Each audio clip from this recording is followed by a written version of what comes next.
When I was a kid, my family lived overseas. For a few years, we were in Indonesia, and back then, my mom didn't have the money to send me to the same schools the other American kids were attending. But she believed it was important that I still got a good American education, so she took it upon herself to teach me extra lessons every Monday through Friday. The only problem, she had to go to work early. So the only time she could squeeze in those lessons was at 4:30 in the morning. And whenever I grumbled or dragged my feet, she'd just give me that look and say, "This is no picnic for me either, Buster." Now, I know some of you are still settling back into school mode. But I'm here today because there's something important I want to talk to you about. See, my dad left when I was just 2 years old. So it was just me and my mom. She worked hard and we struggled sometimes. We didn't always have what other families had. Paying the bills wasn't easy, and there were moments when things felt really tough. There were times I missed having a father around. Times I felt out of place, times I felt lonely. And I'll admit I wasn't always as focused on school as I should have been, pushing you toward things you know aren't right. But here's the thing, maybe you're a great writer, someone who's got a book or a newspaper column inside them, just waiting to come out. But you might not discover that until you sit down and write that paper for English class. Maybe you're an innovator, a creator, someone who could come up with the next iPhone or a new medicine that saves lives. But you might not realize it until you dive into that science project. Maybe you're meant to be a mayor someday or a senator, or even sit on the Supreme Court, but you might not discover that until you step up and join student government or take a chance on the debate team. Whatever it is you dream of doing with your life, I can promise you this, you're going to need an education to get there. Want to be a doctor? A teacher? A police officer? Maybe you're thinking about being a nurse, or an architect, a lawyer, or serving in the military. Every single one of those paths starts with a good education. You can't just drop out of school and expect to drop into a great job. You've got to earn it. You've got to train, to work, to learn. That's how success happens, and here's the bigger picture. Your education isn't just about your future, it's about all of us. What you do with your education will help shape the future of this entire country. The future of America rests on your shoulders. What you're learning in school today. That's what's going to determine whether we can rise to meet the toughest challenges ahead.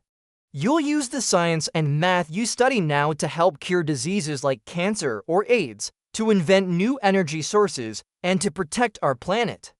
You'll use the knowledge and the critical thinking you gain in history and social studies to take on issues like poverty and homelessness, to fight crime and injustice, and to help build a more fair, more free society.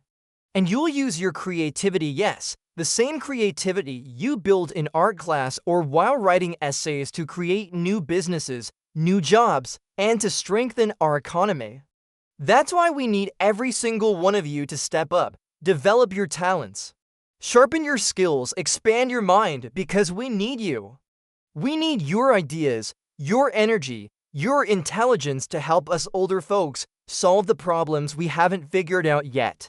And let's be real, if you walk away from school, you're not just walking away from yourself, you're walking away from your country. I know it's not always easy to do well in school. I know some of you are going through things right now, real challenges that make it hard to concentrate, hard to stay motivated. I've been there, I get it.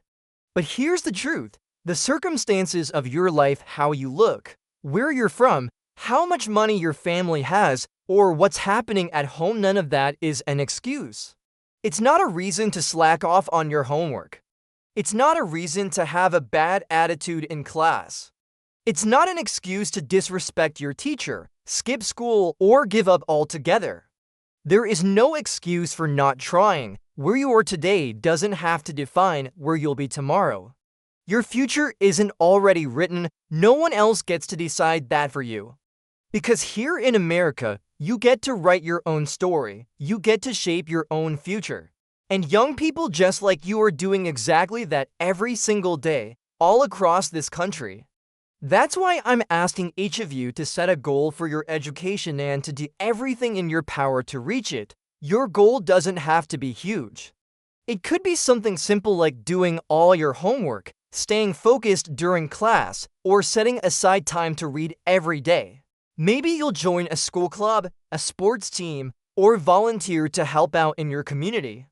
Maybe you'll choose to stand up for a classmate who's being picked on because of who they are or how they look because, like me, you believe every student deserves a safe and respectful place to learn. Maybe you'll decide to take care of your health, get enough sleep, eat better so your mind is ready to learn. Whatever it is you choose, I want you to stick with it. Don't just say it, do it. Put in the work. Give it your best. And don't be fooled by what you see on TV. I know it can seem like the only way to make it big is through rapping, or playing pro sports, or landing a reality show. But let's be honest, chances are that's not going to be your path.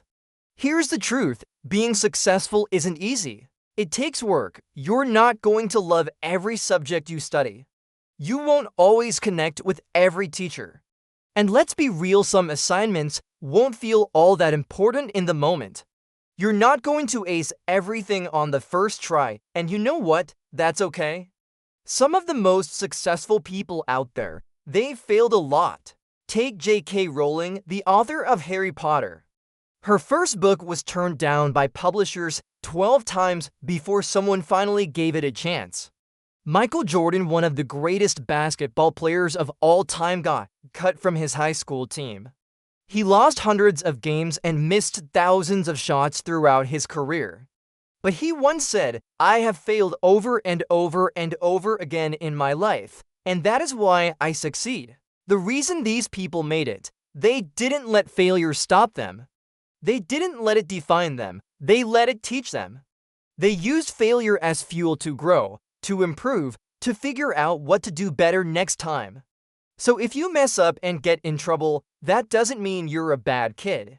It means it's time to do better. If you get a bad grade, it doesn't mean you're not smart. It just means you've got to put in more time, more effort. Nobody's born great at everything. People get good at things by working at them. You're not going to be a varsity athlete the first time you try a new sport. You won't sing every note perfectly the first time you try a song. You have to practice again and again. The same thing goes for school. You might have to work through a math problem several times before it clicks. You might need to read something more than once before it makes sense. And when you're writing an essay, you're probably going to need a couple drafts before it's ready to turn in. Don't be afraid to ask questions. Don't be afraid to ask for help when you need it. I do that every single day. Asking for help isn't a sign of weakness, it's a sign of strength. It shows you have the courage to admit when you don't know something, and that opens the door to learning something new. So find an adult you trust, a parent, a grandparent, a teacher, a coach, or a counselor, and ask them to help you stay on track to reach your goals. And even when things get tough, even when you feel discouraged, even when it seems like others have given up on you, never ever give up on yourself. ECAUSE. When you give up on yourself, you're giving up on your country. The story of America isn't about people who quit when the going got rough. It's about people who kept pushing, who tried harder, who loved their country too much to do anything less than their best. It's the story of students who sat right where you're sitting 250 years ago, students who started a revolution and founded this nation. Young people, students who sat where you sit 75 years ago, who fought through a depression, won a world war, fought for civil rights, and put a man on the moon. Students who sat where you sit just 20 years ago and went on to create Google, Twitter, TikTok, AI, and Facebook, can change the way the world communicates. So today, I want to ask each of you, what will your contribution be? What problems will you solve? What discoveries will you make? What will a future president standing here 20, 50, or 100 years from now say about what you did for this country? You know, your families, your teachers, and I are working hard to make sure you have the education you need to answer these questions. I'm doing everything I can to fix up your classrooms, to get you the books, the equipment, and the computers you need to learn. But you've got to do your part too. So this year, I expect all of you to get serious. I expect you to put your best effort into everything you do. I expect great things from each and every one of you. So don't let us down. Don't let your family down. Don't let your country down. Most of all, don't let yourself down. Make us all proud.